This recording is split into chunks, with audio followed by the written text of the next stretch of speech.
Barnesy here, mate. Congratulations on keeping the CODE AFL show going. I was a little bit worried when I left for Italy to cover the Winter Paralympics that you wouldn't be able to keep the show on the road. And I am not surprised it takes two Chiefs to replace me, but I'm glad you're still trucking on. And I'm sure the episode will be held together by you with all that star power of Dan Cherny and Jay Clark. I'm just a little bit nervous about your authority with them, given they are a double chief show. So good luck. I'm looking forward to listening.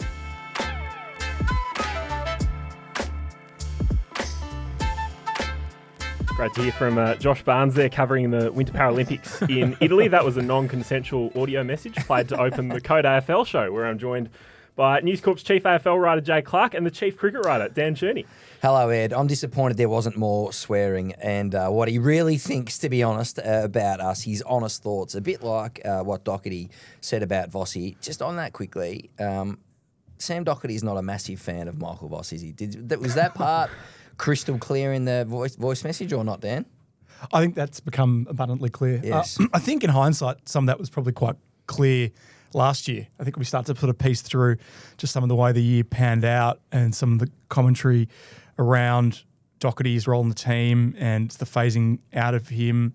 And look, don't get me wrong, Michael Voss says all the right things, but you just sort of think in hindsight, what was some of the messages coming out of the club suggesting that not all was right? No, not at all. I do feel for him for the way it's panned out this week. Hopefully he'll be back in the fold at Carlton. He will be by the Good Friday Super Clash we know in 5 or 6 weeks' time. So it's strange that they cut him from that speaking function. So as Doherty said to Gorringe, mate, what on earth were you thinking? You assume so. They had the tough conversation around that? I don't know. He was pretty gentle to him when I rang him for that story when the audio first emerged on the podcast. He didn't want to kind of sink the boot into his mate and say I've been stitched up here, but he did say I didn't intend for it to go to air as it was.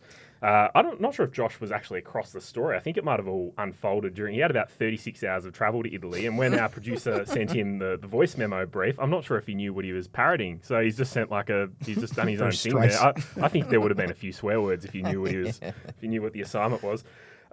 Big news broke overnight. That Hawthorn might have been sitting on a big story out of the US. They had a training camp there to Arizona in November, and Dylan Moore and Connor Macdonald got themselves into trouble, spent a night in a jail cell, Jay. Yep. Well, I mean, and they should have been upfront about it as a footy club. Let's be honest, there's no secrets in football ever, really. So I think in this modern age where, so much social media, etc., on day 2 or day 3 of getting back, they should have been open about this. I mean, Dylan Moore, he's one of the most respected people and players at the club.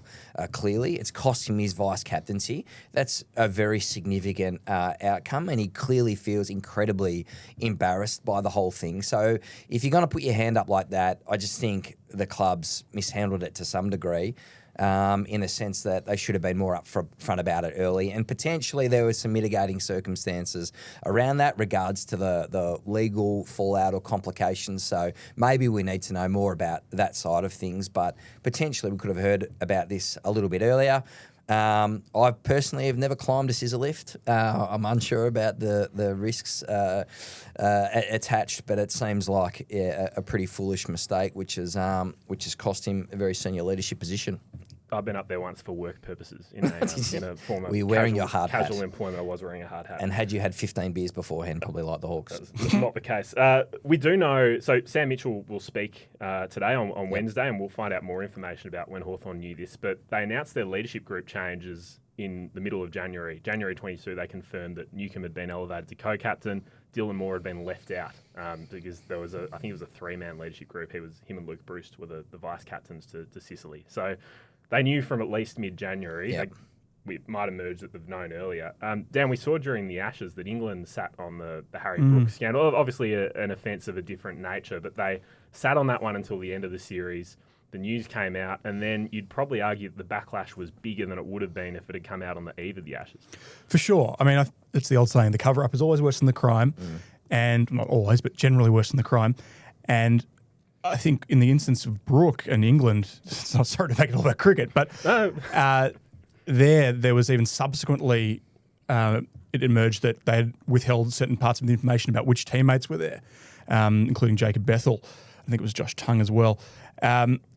For me, with Hawthorn here, to bring it back to the footy scenario, the thing that I'm as a member of the media, I'm generally pro open information and the like. And for me, particularly for Hawthorn, a club that under Sam Mitchell has tried to reinvent itself as a much more open club. They had that documentary on Channel 7 before the start of last season. They were the first ones to dive into that. The Saints have subsequently done similar. Full sweat. The whole hockball evolution, the selfies, all that sort of stuff. This is a club that has tried portray an image of being open and progressive and, moving on from the whole Clarko closed shop era. And, that can't be conditional. You've got to be, if you want to be an open club, you've got to be open in all circumstances. And this is actually the time when it's most important to be upfront. And I'm a genuine believer. Had they gone out and said this, when it happened in whatever it was, in October, November, it would have been done by, I'm not saying we wouldn't have still be talking about it, but you certainly be talking about a lot less than you would be 2 days out from their first game, or the big Friday night game of the season, round one, when they're already 0-1. Timing's horrendous. It's a great point, Daniel, but just as a side note, what have you covered up in your life? Is there anything you'd like to get off your chest, which is anything you've done which you feel like this isn't appropriate for them? Because in my bedroom once, when I was about 15, I put a hole in my wall, sort of trying to catch a tennis ball off my bed, and then I covered it up with a Muhammad Ali poster. And my parents didn't find out for at least a couple of years. So just as a side note, I felt like, that I need to get that off my chest. Did you have to? So you've addressed it now, but you probably didn't have to address it at the time to the public after it emerged. I tried my absolute best to cover. I did cover it up, literally, with a big Muhammad Ali picture. Yeah. So I think Hawthorn's punished Dylan Moore twice here by making him do that interview so long after the case, and it was quite. It was almost comical how serious he was about it, given what was reported in the end, the substance of it. But an interesting one. I also just want to touch on that Channel 7 interview. And look, I get where Dylan Moore's coming from and trying to portray himself. And he has been a very respected, I think still is a respected member of that Hawthorn team. And I'd be surprised actually if he doesn't return to a leadership position at some stage in the future. He's still in his mid-20s. I'm not a big fan of this infantilization of Connor Macdonald, who's 23. Dylan Moore's 26. Yep. Well, what are we doing here? I'm a senior player. Yes, you should know better. But what, you think Connor Macdonald should know better because he's 23? I mean, come on. Yep. Ridiculous. Yeah. No, fully agree with you on that. We've got a new one-off segment to introduce to the podcast. It's called Crystal Ball Regrets. Ooh. Now, we had to file our Crystal Balls, Jay, at the end of January. Yeah. We've had the pre-season games, and we've now had 10 teams play in opening round. Is there anything that's keeping you up at night? Anything that you wish wasn't put to print in our season guide? Potentially. It's only early. But I didn't think Collingwood was a finals team. And as Scotty Pendlebury was leading a merry dance on the half-forward flank in the second and third terms, I did have a sharp pang of crystal ball regret because he was brilliant and the Pies knocked over the Saints. I tipped St Kilda, and despite their 20 extra inside 50s, still the polish is a big question. Can they be clean going inside 50? Would have been so disappointed with Mateus Philippou and Sammy Flanders to, some of their ball usage. Darcy Wilson had a big opportunity to really put a flag in the ground, but the Pies, led by Nick Dacos, 41 touches, were outstanding. So I thought they were going to fall over that cliff this year. I thought this would be the year, but old man Pendlebury, age 79, just did what he wanted, really. So I'm a little bit worried that I've underestimated the Pies. Yeah, I guess the one thing is they looked like they'd fallen off the cliff in opening round last year, and then by the following week they had it all together. So sometimes we can get a misleading view of Collingwood in the early stage of the season. But I had them 11th, and they looked so well drilled, well oiled. The forward structure really seemed to work. Yep. I'm a bit concerned. That said, if Sharman nails his set shot, I think third term or fourth term, and then Wilson as well looks so jittery, then St Kilda would have won that game. You'd think so. Some execution really let them down. So I'm not totally losing faith in the Saints, because if they can clean some of that up, I think they could have taken the 4 points. But there was signs of life in Collingwood. Geordie De Goey, I was really impressed by. Without Darcy Moore and Jeremy Howe, we thought that backline might have been really vulnerable, but it stood up okay. But that St Kilda, that polish, that class is still a relevant issue for them. We'll touch back on St Kilda later on, but Dan, I'm not sure if we asked for a crystal ball from you, but I'm sure you would have come up with one internally, and holding yourself accountable here. What has disappointed you so far? It's important. Well, I'm going to come clean.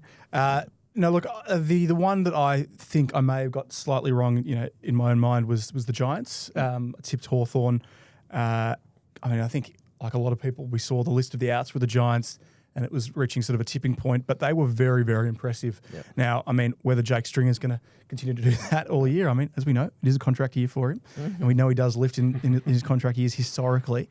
But I think just the depth through that side. Jaden Laverde stood up quite well in his first game for the club. Joe Fonte. I think there's just some depth there. Some of these role players at the Giants that we don't necessarily give credit to, and they're a funny club, the Giants, but I think over the course of their history, they've been a very good backs against the wall side, and not necessarily a great front running team. I think they're the kind of team that actually play better when they are sort of the underdogs, and there is a bit of us against them, and they do get doubted, which is funny because they're not a big club per se, and don't necessarily have a hell of a lot of supporters on their back. They don't feel the pressure like a Carlton feel the pressure. But look, only one game in, but very impressed by the Giants first up. Clayton Oliver looked like 2021 Clayton Oliver, so clean below his knees. And for Finn Callahan's the one who has flown under the radar. He looked like Chris Judd. 2 hands on the ball, that Juddy style, twisting and turning out of traffic, that burst speed. I think I had him 31 in the top 50. Speaking of crystal ball regret, I was looking at him thinking he could be a top 15 player.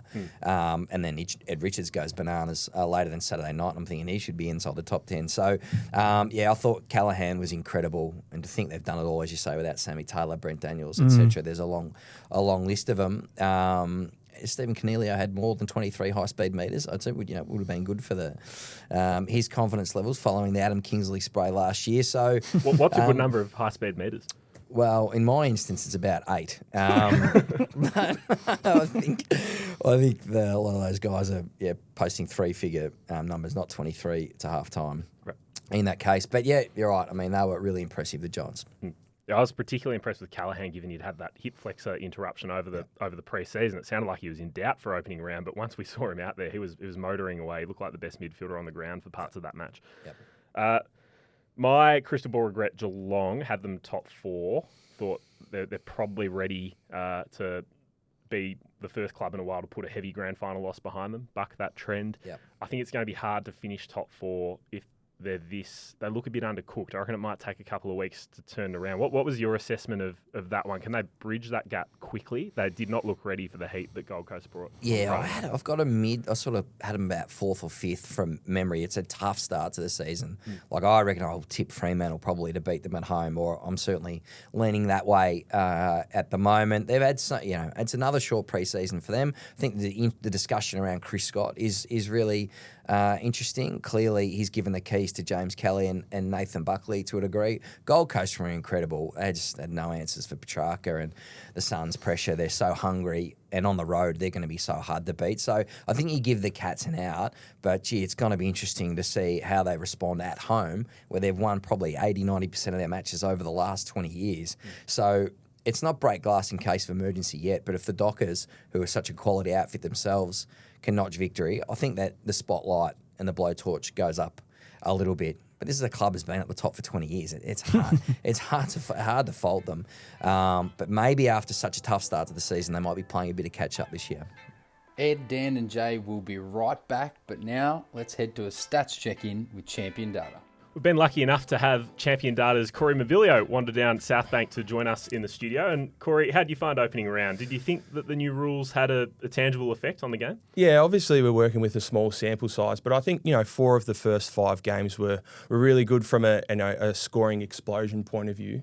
So looking at that, the opening round as a whole, so 97.3 points per game per team, which was the highest average score in a home and away round since 2017. So you look at just some basic measures in terms of how sides move the ball, their efficiency going inside 50, scoring from centre bounces were all up on last year, and also stoppages were down. So I think if those trends continue, we'll be in for a pretty exciting year of footy.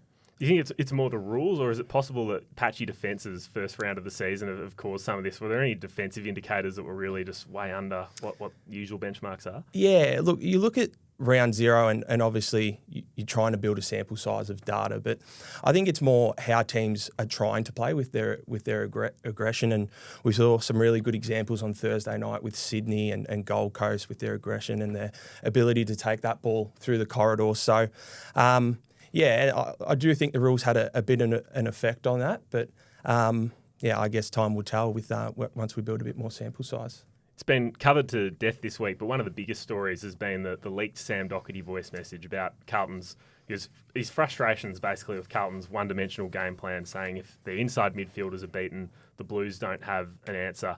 Now, the Blues have been adamant that they're not losing games in the same way, as Docherty put. Michael Voss said yesterday that there's a new Carlton, there's a new way that they're trying to play, and they saw glimpses of it on Thursday night against the Swans. Did you see anything that suggests they are trying to play in a different way this season? Yeah, I think that forward surge handball was something that we haven't seen under a Voss side since he basically took over. So they recorded 528 metres gained from handball, which was the most under Voss. And you look at the previous 4 years, they're actually the fourth lowest side in the competition for that measure.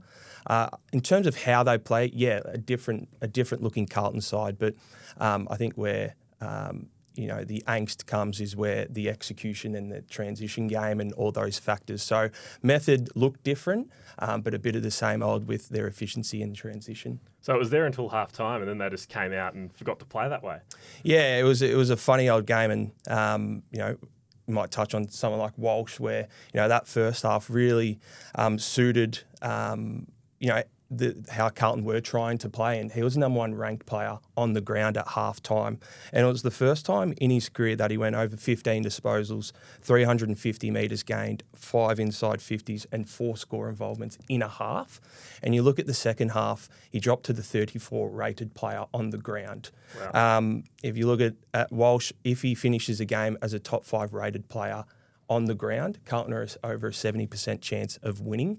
It's just, it's in terms of how they want to play in that forward surge and those power runners.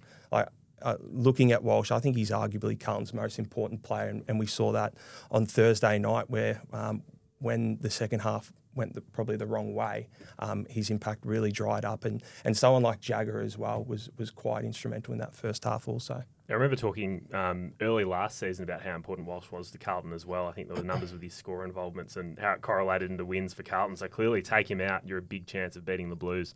Any other players that popped out at you in opening round that really stood out? Yeah, Ed Richards was one, and I think there's a bit of a flow-on effect. So we had him as the number 3 rated player in the competition last year, and you look at his game from opening round. So it was the 7th best performance by a Bulldogs player from their ball use on record. And he was also just the 10th player across the last 10 years to go over 30 disposals, 700 metres gained, and 15 score involvements. It's probably the flow-on effect for me. One, he probably needs to be spoken about as one of the premier mids in the competition now, but it's also allowing Bontempelli to roll forward. So I just had a look before I came in here. When Bont is a forward 50 target, just looking at the start of last year, so he's been a target 25 times. The Dogs have scored a goal 50% of the time he's been targeted inside 50. So the flow-on effect with Richards and announcing himself as a premier mid in the competition is allowing Bontempelli to go forward. He'll draw an awkward matchup, and the Dogs, that forward dynamic, again, changes complexion when he's down there. I'm not sure if you got the numbers, but I think they're both quite accurate shots at goal as well, or at least were last season. Has that been a factor that Bontempelli and Richards are so good at finishing off their work? Yeah, and that also, but one, their ability to win clearance forward of centre, that post-clearance ball, is really important in this day and age, and there's probably no better player in the competition, and Bontempelli's going to make you quite nervous standing at full forward on him. So I think that's a different element, as well as Richard's ground ball game and his ball use, that really sets him apart. And Sunday night, Collingwood surprised us a bit against St Kilda, and Scott Pendlebury obviously caught the eye at half forward with his career high 5-goal assist, but I think there was another forward that caught your eye. Yeah, obviously probably not spoken about in the same vein as being managed to like a Pendlebury, but so Jordan De Goey only 81 minutes time on ground, so it was just a tick under 70% game time, and it was a 30-70 mid-forward split. Looking at him, he had his 7th most impact from ball use over his last 5 years. Just the fourth time in his career he went over 15 disposals, 400 metres gained and 3 goals. So I think that ageing veteran list of Collingwood, injuries do build up. But I think managing these players and giving De Goey and Pendlebury a short spell, whether that be over a couple rounds or in game, they're going to be not only critical to the wins and loss column, but their finals chances. Just before we let you go, Corey, the Hawks were pretty disappointing against GWS last week. Is there anything that's jumped out at you ahead of this clash against Essendon on Friday night? Yeah, I think the one thing that should be on the Bombers' whiteboard is that how gettable Hawthorn have been at a defensive 50 stoppage since the start of last year. So since the start of last year, Hawthorn conceded 68 scoring shots from a defensive 50 stoppage, which sat them 16th in the competition. They got bailed out a bit by opposition inaccuracy.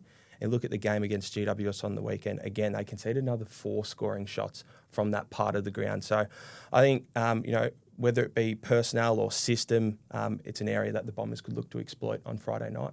Is there anything going in the Hawks' favour in terms of having played the week before? What have we seen now over these opening round into round one transitions when a team comes in against a fresh team that hasn't played yet? Yeah, a bit of a quirky one kind of looking at it today. So there's only been 6 games across opening round since the start of 2 years ago. So the 6 winners have gone on to win in round one. So they're 6-0, the opening round winners the following week in round one. So not sure how that doesn't obviously read too well for Hawthorn. But yeah, just something quirky. Oh, there you go, tipsters. Looks like you're pretty safe going with the opening round winners this week. Well, thanks for coming in, Corey. Really appreciate your time, and hopefully we'll be able to get you on throughout the season with Champion Data. But thanks very much for adding a bit of concrete evidence to our podcast. Thank you. Now it's back to Ed, Dan, and Jay. There's been a few non-typical pre-game traditions that clubs have introduced in recent seasons, and opening round we had a look at St Kilda's new thing, the knock-knock. Now, Dan, can you give us your fan perspective on how that went? Nick Revolt was involved in it. I caught some of it up in the media box, but was caught out a bit by the timing of it. What do you think? Did it set the right tone for the start of the game? Look, I think if you step back and say, look at 82,000 people at the game, and obviously a huge support from Collingwood for Collingwood as always. But I think leaving the result to one side, St Kilda were competitive. It was a broadly successful night for the St Kilda Football Club as a collective. In terms of that particular moment, I don't have hugely strong feelings about it. I think it was. Look, the knock has sort of grown as a bit of a, knock who's there, oh and no one who, just for those wanting, don't quite get it. I didn't hate it. I'm not a massive sort of match day experience guy. Generally, I don't love all that. You don't love being told to make some noise. Make some noise. When the Saints kick a goal? No, I thought. Having said that, I think that one sort of makes a degree of sense. Like they're sort of leaning into something that's already part of the culture. It's not as though they're sort of trying to create something out of nothing. I think Essendon, I've seen, are going to ramp up the jacket waving. Again, it's based in something that's already organic, and you're just sort of trying to sort of augment it, I suppose, amplify it. The Saints lent into the goal songs for players. Now, if you're going to have music between goals, I prefer you have the player ones, the individual player ones, but I'm going to die on this hill. Music between goals is bad for football. What about Charlie Cameron? Bad for football. You don't like Country Road? No. You're the only person in Australia who thinks Country Road's a bad thing. Oh, the song's fine, but I don't like. I'm not a big fan. I think we lose a lot. Now I get it probably works in Brisbane and they tapped into the moment there. And don't get me wrong, I know the Lions fans love it, so I'm not asking Lions fans to agree with me here, but I think as a collective we lose the natural sounds of the game, the build up, the gradual rise and then the gradual decrease and the hum of between goals, particularly in a big game, a big grand final. Like, I'm trying to think back. Was it Charlie Cameron kick one late in the 23 grand final? His song, Country Road, played just before the start of the second quarter, I think, Jay, and then Charlie went on a heater, kicked a couple of goals in 5 minutes, and Eddie Maguire was very cranky that they played his song before he got on a roll. But I don't think there were goal songs in that grand final. I know this is maybe the last couple. I know this is very old man media of me. To borrow a line from former Suns great. Yeah.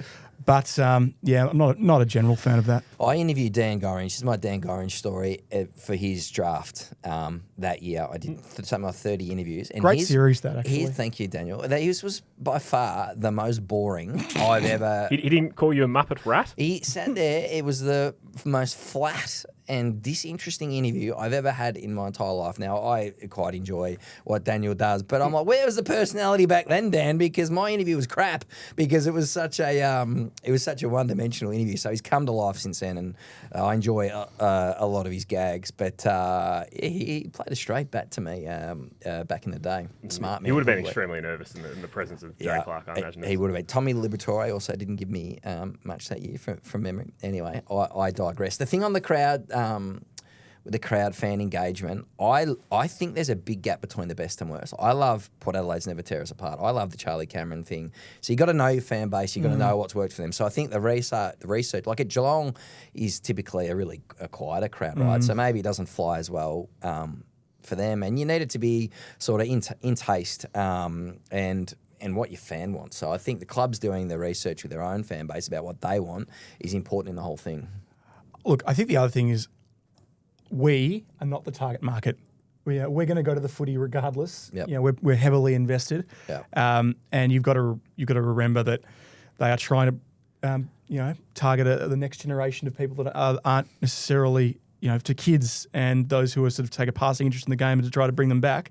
And some of those things are the types that lure people in, albeit I think the game is high quality enough that it should be able to stand on its own 2 feet. I think Sydney do something distinctive. They've got a DJ playing for 2 hours before the game, which is, I quite like that. It's quite up vibe and interesting. And then, the Sweet Caroline, I think, really works for them. That's... Just not enough Sweet Caroline at sporting events, I think, historically, Jay. Just chronically underplayed song. What I do like is the Lions fans' commitment to singing Country Road, even in one of the most high-octane, high-scoring games like the one against the Bulldogs on Saturday night. They were still singing as the Bulldogs were kicking goals, like they hadn't finished their goal song yet, so they just stuck with it. I wonder if they... and eventually things will turn for the Lions and say Charlie's still playing, and if they have a 12-goal defeat and Charlie puts one through, to narrow the margin to 75 points, the 26-minute mark at the final term, where the noise will quite be there. As much enthusiasm. Yeah. No, they're in a pretty strong position at the moment. No, they are. They Can't see are. that happening well. Dan, I did want to ask you before we go, I'm a cricket nuffy. I watch a lot of cricket. Is it bad that I had no idea who Cole McConchie was when he rolled out in the semi-final, took a couple of wickets, put South Africa on their backside? It makes you a bad person. I'm glad you had the mea culpa. No, he's one of the more obscure members of the New Zealand side, but he's come along nicely. And it was another case of so near but so far for the Black Caps, who continually punch above their weight, but couldn't quite get it done against the might of India in the final. Jay, question without notice, not about cricket. Who is the Cole McConchie of the AFL? Who is on a list at the moment that people haven't spent a lot of time thinking about who could have a big year? Well, we were scrambling to get the right pronunciation of Zane Zakostelski last week. I wasn't quite across that. I won't get into the origins of my own surname, which started with Z for about 10 years of my childhood. So I'm familiar with. I think we've got a spin-off podcast here. Maybe let's exclude that part. But Jay-Z. Yes. Zane Zakostelski, I think, was someone who we had to get across quite quickly. So he has the potential to become a real cult figure for the Brisbane Lions, I think. Great to break some exclusive news on this podcast from Jay Zakostelski Clark. It is a long, long story, that one. We'll pull out a special at some point on that one. Thanks very much for joining us, guys. It's going to be a fantastic round one. You can follow all our coverage on the Herald Sun and Code Sports websites.